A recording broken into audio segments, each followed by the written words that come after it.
আসসালামু আলাইকুম সবাইকে। অষ্টম শ্রেণীর পরীক্ষার্থী মানুষজন, তোমাদের জন্য আজকে সারা বছরের একটা কমপ্লিট রোড ম্যাপ আমি এই ভিডিওর মধ্যে দেওয়ার চেষ্টা করব। তুমি যখন পড়াশোনা শুরু করছো তখন এক্সাক্ট কোন টাইম লেন্থের ভিতরে তোমাকে কোন টাইপের জিনিসপাতি পড়াশোনা করতে হবে, কোন সাবজেক্টের প্রতি তুমি গুরুত্ব দিবা এবং তোমার আসলে পুরো টাইম লেন্থ জুড়ে কোন, কোন বিষয়গুলোর প্রতি খুব ভালো মতন গুরুত্ব আরোপ করে রাখা উচিত, A to Z ইনশাআল্লাহ আজকের এই ভিডিওর মধ্যে তুমি পেয়ে যাবা। আমি একটু কিছু ইতিহাসটা নিই আগে প্রথমে। ইতিহাসটা এমন যে যখন আমি অষ্টম শ্রেণীতে পড়াশোনা করছি তখন আমার সময় আসলে বৃত্তি ছিল, বাট জেএসসি নামে একটা পরীক্ষা ছিল। তুমি আশা করি এই জিনিসগুলো সম্পর্কে অবগত আছো। আবার নাও থাকতে পারো। এগুলা জেনে রাখো, একটু কাজে দিবে। জুনিয়র স্কলার মানে আ জুনিয়র স্কুল সার্টিফিকেট এটা ছিল জেএসসি পরীক্ষা ছিল এবং আমি স্পষ্ট মনে আছে এই পরীক্ষাটা নভেম্বরের ভিতরে কমপ্লিট হয়ে যেত। হ্যাঁ? মানে নভেম্বরের শুরু থেকে একেবারে এই পরীক্ষাটা হইতো এবং বোর্ড পরীক্ষা হিসেবে এটাও ছিল। পিএসসি, জেএসসি তারপর এসএসসি হইতো এমন। পরবর্তীতে জেএসসিটাকে সরানো হয়েছিল। তারপরে যে নতুন কারিকুলাম ছিল সেখানে স্কুলেই পরীক্ষা হইতো। বোর্ড পরীক্ষাও ছিল না। তারপরে একেবারে চেঞ্জ করে যেয়ে তারপরে মানে তারও পরে যে চেঞ্জ করে যে একটা প্রোগ্রাম আসলো। যেই প্রোগ্রামে যেয়ে তুমি পড়াশোনা করতে পারলা এখন বর্তমানে এই যে এই বছর থেকে শুরু হইছে সেটা হচ্ছে স্কুলের জুনিয়র বৃত্তি। জুনিয়র বৃত্তি পরীক্ষা। এবং তোমরা দেখছো আমরা এবার জুনিয়র বৃত্তি পরীক্ষা নিয়ে হিউজ সংখ্যক কাজ করেছিলাম। অনেক মানুষজন আমাদের সাথে যুক্ত হয়েছে। জাস্ট তুমি হচ্ছে আমাদের ইউটিউব চ্যানেল বা ইয়াতে গেলেই দেখতে পাবা জুনিয়র বৃত্তি পরীক্ষা নিয়ে। তারা তোমাদের ইমিডিয়েট সিনিয়র ব্যাচ আরকি। তো যাই হোক, এই যে এই টাইম লেন্থটা, এই টাইম লেন্থটার জন্য তোমার এখন যে সিস্টেমটা আসলে তোমাকে জানতে হবে যে তোমার আসলে একটা বার্ষিক পরীক্ষা হবে। বার্ষিক পরীক্ষা। এটার ভিতরে সবাই অংশগ্রহণ করবে অবশ্যই। প্লাস তারপরে হবে হচ্ছে জুনিয়র বৃত্তি পরীক্ষা। জুনিয়র বৃত্তি পরীক্ষা। বার্ষিক পরীক্ষার পরে জুনিয়র বৃত্তি পরীক্ষা। এই ২ টা জিনিস হবে। বার্ষিক পরীক্ষাটা ইনশাআল্লাহ তোমার নভেম্বরের ভিতরেই কমপ্লিট হয়ে যাবে। নভেম্বর। হ্যাঁ, এটা তো সবাই দিবে। আর জুনিয়র বৃত্তি পরীক্ষা নিশ্চয়ই সবাই দিতে পারবে না। সো আপাতত দৃষ্টিতে তুমি মাথায় রাখতে পারো যে তুমি যদি তোমার ক্লাসের 25% এর ভিতরে ১ থেকে 25% এর মধ্যে থাকো, তাহলে ইনশাআল্লাহ তুমি জুনিয়র বৃত্তি পরীক্ষা দিতে পারবা। সো তোমার আপকামিং পরীক্ষাগুলো হচ্ছে এটা। এবং আরেকটা কনসার্নিং এক্সাম আছে যেটা আবার সব জায়গাতে মার্ক-টার্ক যোগ হয়। সেটা হচ্ছে হাফ ইয়ারলি এক্সাম এবং এই হাফ ইয়ারলি এক্সামের আগেও বিভিন্ন ক্লাস টেস্ট হয়। ক্লাস টেস্ট হয়। ওটাকে মিডও বলে অনেক জায়গায় স্কুলে, অনেক জায়গাতে ক্লাস টেস্টও বলে। তো ওই ক্লাস টেস্টের এক্সামগুলোও খুব গুরুত্বপূর্ণ। ওগুলারও মার্ক আবার কিউমুলেটিভলি অনেক স্কুল যোগ করে। তোমার ক্ষেত্রে যোগ করে বা না করে, বাট মেজর যে এক্সামগুলা সেটা আশা করি তুমি ধরতে পারছো আমার কথা শুনেই। যে ইতিহাস থেকে তুমি বুঝতে পারলা হাফ ইয়ারলি একটা এক্সাম, ফাইনাল পরীক্ষা একটা এক্সাম এবং তারপরে একেবারে জুনিয়র বৃত্তি পরীক্ষা। এটা তোমার জন্য তোমার পুরো মানে আত্মীয়স্বজন বংশবৃদ্ধির ভিতরে মনে করো চিন্তা করতে পারো একটা সম্মানীয় পরীক্ষা। এটা অনেক আগে চালু ছিল।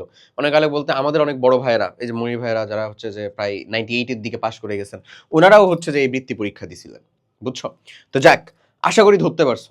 তো তোমার আসলে প্রথমত টাইম লেন্থটা ফুললি বুঝতে হবে এবং তোমার বার্ষিক পরীক্ষাটা আল্টিমেটলি যেটাই হোক না কেন তোমার বার্ষিক পরীক্ষা হয়ে যাচ্ছে হচ্ছে এক্সাক্ট নভেম্বরে। এক্সাক্ট নভেম্বরে। নভেম্বরে যদি ভাই বার্ষিক পরীক্ষা হয়ে যায় তাহলে তুমি পাবা হচ্ছে মের পরে থেকে মে জুনের ভিতরে তোমার হাফ ইয়ারলি এক্সাম হবে এবং মধ্যখানে যে এক্সাম হবে না এমন না।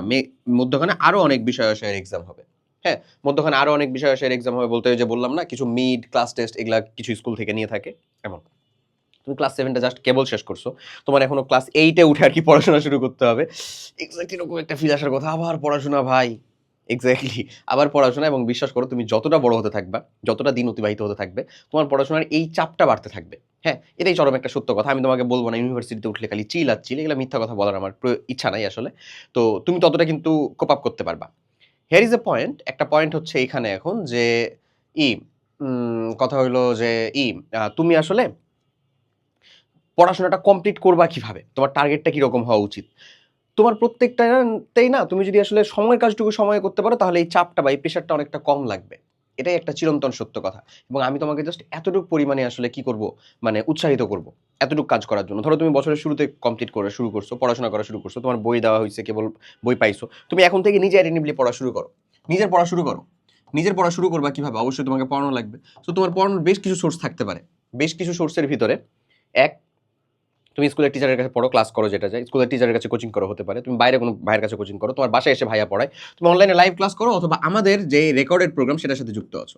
তো বাকি যতগুলো অপশন তুমি পাইলা, প্রত্যেকটা অপশনের ভিতরেই তোমার কাছে সবকিছুর অ্যাক্সেস নাই। তুমি একটা সার্টেন টাইমের পরে যেটা করতে পারবা। বাট আমাদের যে রেকর্ডেড প্রোগ্রাম, এই রেকর্ডেড প্রোগ্রামের মধ্যে তোমাকে একবারেই সকল সাবজেক্ট যতগুলো তোমার পরীক্ষা হবে সবটা দেওয়া আছে। সবটা দেওয়া আছে একেবারে A to Z করে। ঠিক আছে? ইভেন সেখানে হাফ ইয়ারলি এক্সামের জন্য ক্লাস, বার্ষিক পরীক্ষার প্রস্তুতির জন্য ক্লাস সবটা দেওয়া। কিছু অনশট দেওয়া যেটা তুমি দ্রুততম সময়ে আসলে দেখে শিখতে পারবা। যদিও আমরা এখন অবশ্যই বলব তোমাকে অনশট না করে একাডেমিক ক্লাস করতে। যেটা সবথেকে বেটার একটা অপশন। ওকে? তোমাদের ওই একাডেমিক ক্লাসের সায়েন্সের যে মানে সায়েন্স মানে বিজ্ঞানের যে অংশটা আছে, এই বিজ্ঞানের অংশের ভিতরে রসায়নের যে 3টা চ্যাপ্টার আছে তার ভিতরে দেখবা প্রথম চ্যাপ্টার দ্বিতীয় চ্যাপ্টার পুরোটাই আমারই ক্লাস নেওয়া রসায়নের ক্ষেত্রে। প্রবাবলি এটা 6 আর 8 নাম্বার চ্যাপ্টার বোধহয়। হ্যাঁ, তুমি দেখো তাহলে তুমি ওই ক্লাসগুলোর কোয়ালিটি দেখলে বুঝতে পারবা। আমি 6 আর 8 এর রেকর্ড করেও তোমাকে দিয়ে দিছি। ওখান থেকে যা কিছু দরকার তোমার পড়ার মতন, তোমার নতুন বই থেকে সবটা একেবারে ইনশাল্লাহ কোনো একটা সিঙ্গেল ইস্যু থাকবে না ওই ক্লাসগুলোকে করলে। বুঝা গেছে? ওকে, এরপরে আসো যেটা বলতেছি, এখন শুরু থেকেই তোমার কোন বিষয়গুলোর দিকে গুরুত্ব দেওয়া উচিত? অবশ্যই তুমি ম্যাথ, সায়েন্স এই দুইটার ভিতরে তো গুরুত্ব দিবাই, মাস্ট, একেবারে ফরজ। এর পাশাপাশি তোমাকে যে জিনিসগুলোতে গুরুত্ব দিতে হবে ভাই, সেটা হচ্ছে আমি বলি ইংলিশ। তোমার কাছে মনে হতে পারে যে আর ইংলিশ পড়া লাগে, বাট বিশ্বাস করো এগুলো তোমাকে হেল্প করবে in the long run, I assure you. তাহলে ইংলিশ বাংলা এটা হচ্ছে তোমার প্রায়োরিটি লিস্ট রীতিমতন, বুঝছো? যত নিচের দিকে নামবা তত আর কি তুমি সেটাকে লেস প্রায়োরিটি মনে করতে পারো, বাট তোমার কিন্তু পরীক্ষাতে, বার্ষিক পরীক্ষাতে, হাফ ইয়ারলি মিড, প্রত্যেকটাতেই কিন্তু সবারই ইকুয়াল কন্ট্রিবিউশন আছে, বাট স্টিল আমরা কিন্তু প্রায়োরিটি লিস্ট বানাতেই হয়।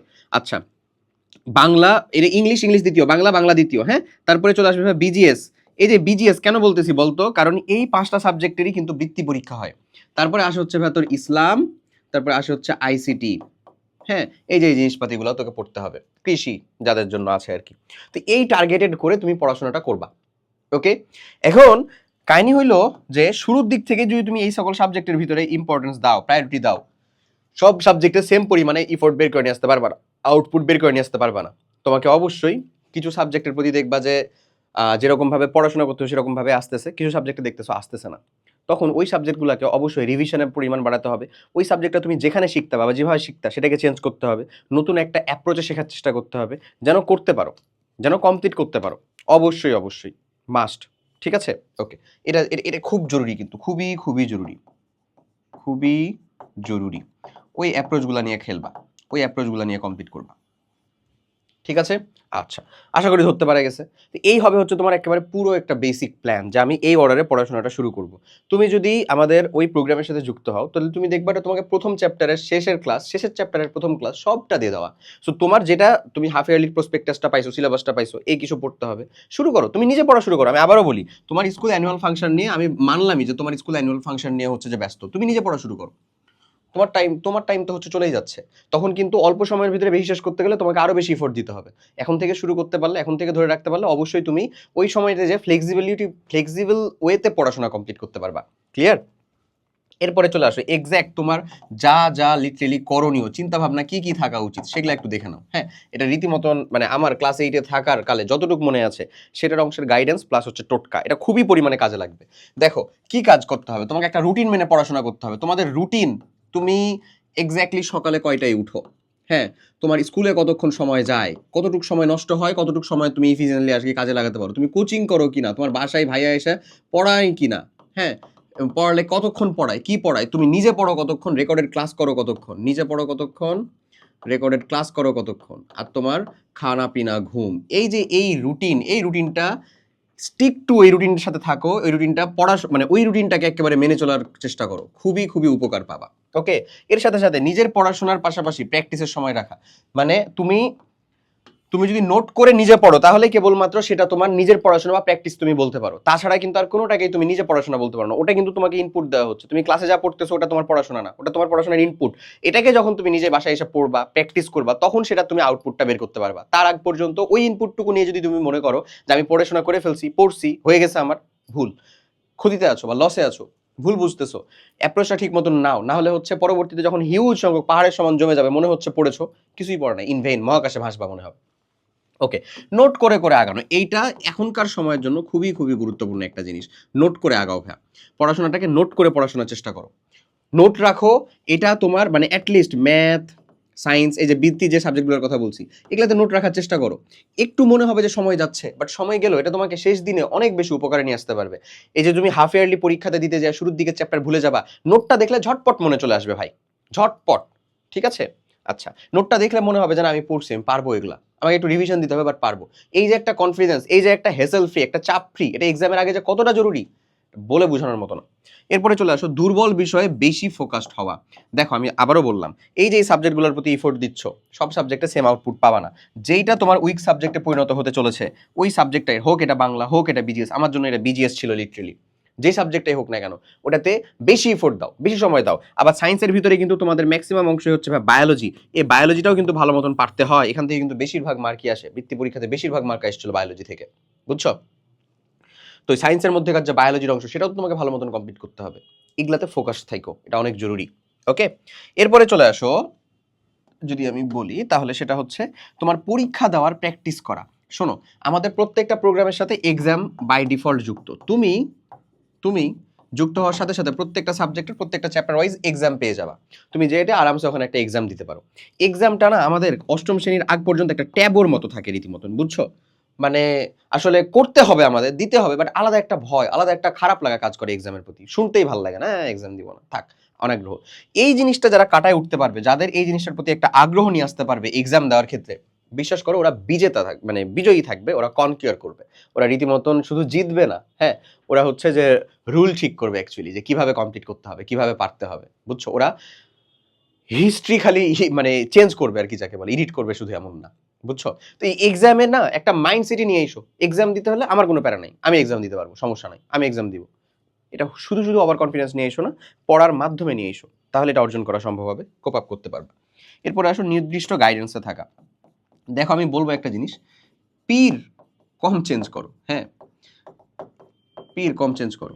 যে ভাইয়ারা তোমাকে যা যা বুঝাচ্ছেন, যা যা কমপ্লিট করাচ্ছেন, যেখান থেকে শেখানোর চেষ্টা করাচ্ছেন, প্রত্যেকটাই ইফেক্টিভ, প্রত্যেকটাই খুব গুরুত্বপূর্ণ। তখনই এবং এটার সব থেকে বেস্ট আউটপুটটা পাবা যদি তুমি নিজে আসলে ওই জিনিসটা পুরোপুরি মানতে চেষ্টা করো, মেনে চলতে পারো। তুমি পুরোপুরি না মেনে যদি চিন্তা করো যে না এটা হয়ে যাবে, ভাই বলছে যেহেতু, ভাইয়ের কথা শুনেছি যেহেতু, তার মানে হয়ে যাবে, হয়ে যাবে, এই জিনিসে থাকতে গেলে ঘুরে ফিরে তুমি মহাকাশে যে এটাই নিজেকে আবিষ্কার করবা ইন ভেন। মানে তোমার আসলে সকল ইফোর্ট জলাঞ্জলিতে যাবে লিটারেলি। আরেকটা জিনিস সেটা হচ্ছে যে ধরো তোমাকে একটা গাইডেন্স দিয়ে দেওয়া হয়েছে, বলে দেওয়া হয়েছে, এটা আমি আবারও বলতেছি, প্রত্যেকটাই যদি তুমি মেনে চলো তুমি কিন্তু সফল হতে পারবা, পারবা, লিটারেলি পারবা, যদি সর্বোচ্চটুকু মেনে চলো। তুমি যদি এখান থেকে অল্প নাও, ওখান থেকে অল্প নাও, এখান থেকে অল্প করো, এটা তোমাকে আবার হচ্ছে ডুবাবে, ডুবাবেই। কারণ কোন প্রত্যেকটা প্রসিজার ওইরকম ভাবে সিস্টেম করা। আমি তোমাকে বলে দিলাম যে দেখ ভাই, একেবারে শুরুর দিন থেকে এই যে রেকর্ডেড করা শুরু করলি, তুই নিজে আগায় থাকবি ভাই, রেকর্ডেড কমপ্লিট কর। এই রেকর্ডেড করার পরে ধরো তুমি 5 চ্যাপ্টার পর্যন্ত রেকর্ডেড করে ফেলছো, তারপরে যে আবার লাইভ শুরু করলো ওই প্রথম 5 চ্যাপ্টারই, কি লাভ তোর? লস নয় রীতিমতন? তোর তো লসই, কারণ তুই তো নিজে করে ফেলছিস রেকর্ডেড, এখন লাইভে শুরু হয়েছে, লাইভে তো শুরু থেকে শুরু হবে, লাইভে কি আর পরে থেকে শুরু করবে নাকি? নিশ্চয়ই না। তো এই যে তুমি যখন বারবার শাফল করতেছো, চেঞ্জ করতেছো, তোমার অবভিয়াসলি অ্যাকসেপ্ট করার যেই আসলে অরিয়েন্টেশন সেটা চেঞ্জ হবে, তোমার মাইন্ডসেটটা চেঞ্জ হবে, তোমার জন্য এটা ক্ষতি করবে। সো তুমি এই জিনিসটা কম চেঞ্জ করো, যার আইডিওলজির সাথে তোমার মেলে, যার কথা শোনা তুমি শুনে মনে হয় যে না আমি আসলে এখানে মোটিভেটেড হইতে পারতেছি, আমি কথা বলতে পারতেছি, আমি কাজ করতে পারতেছি, আমার আউটপুট আসতেছে, go for that, go for that. But ওখানে যুক্ত থাকো, স্টিক থাকো, ওখান থেকে আউটপুট বের করে নিয়ে আসো, ইনশাল্লাহ পারবা। সো তোমার ওভারঅল পুরো বছরের জন্য যা যা কিছু করা দরকার, এক্স্যাক্ট যেই সময়ের ভিতরে তোমার পরীক্ষাগুলো হবে, কোন সাবজেক্টের প্রায়োরিটি বেসিসে তুমি কিরকম ভাবে পড়বা, পুরোটা একটা গাইডেন্স দেওয়ার সম্পূর্ণভাবে, মানে ওভারঅল একটা গাইডেন্স দেওয়ার চেষ্টা করা হয়েছে। আশা করি বুঝতে পারছো। তুমি এগুলা সম্পর্কে আরো ডিটেইল ইনশাল্লাহ ভিডিও পাবা, প্রত্যেকটা সাবজেক্টের জন্য, সাবজেক্ট ওরিয়েন্টেড প্রিপারেশনের জন্য ইনশাল্লাহ পাবা, দ্রুতই পাবা। সেগুলো আমরা পাবলিশ করবো। আপাতত তোমার জন্য এতটুকু সাজেশন, স্কুলে পড়া চলুক না চলুক, নিজে পড়া শুরু করো, রেকর্ডেড প্রোগ্রামের সাথে যুক্ত হও, সকল ক্লাস দেওয়া আছে, যে ক্লাসগুলো নিয়ে হচ্ছে ওগুলো চেঞ্জ হতে চলতেছে। হ্যাঁ, অনেক ক্লাসই চেঞ্জ চলতেছে ইচ্ছাকৃতভাবে। এই যে যেমন আমি যে ক্লাসগুলোকে চেঞ্জ করতেছি, ওটা কি আগের বছর কেউ ক্লাস নেয়নি, নিছে, আমি এবার ইচ্ছা করে চেঞ্জ করতেছি। আমি সময় পাইছি, আমার ইচ্ছা হয়েছে যে আমার মনে হয়েছে আমি তোমাকে একটু হলেও বেশি ভালো ডেলিভার করতে পারবো, কন্টেন্টে কিছু চেঞ্জ হয়েছে, সবটা চলতেছে, ওগুলাও তুমি পেয়ে যাবা। সো সবাই অনেক অনেক ভালো থাকো, দেখা হবে তোমার সাথে নেক্সট কোনো একটা ভিডিওতে। টিল দেন, আল্লাহ হাফেজ, আসসালামু আলাইকুম।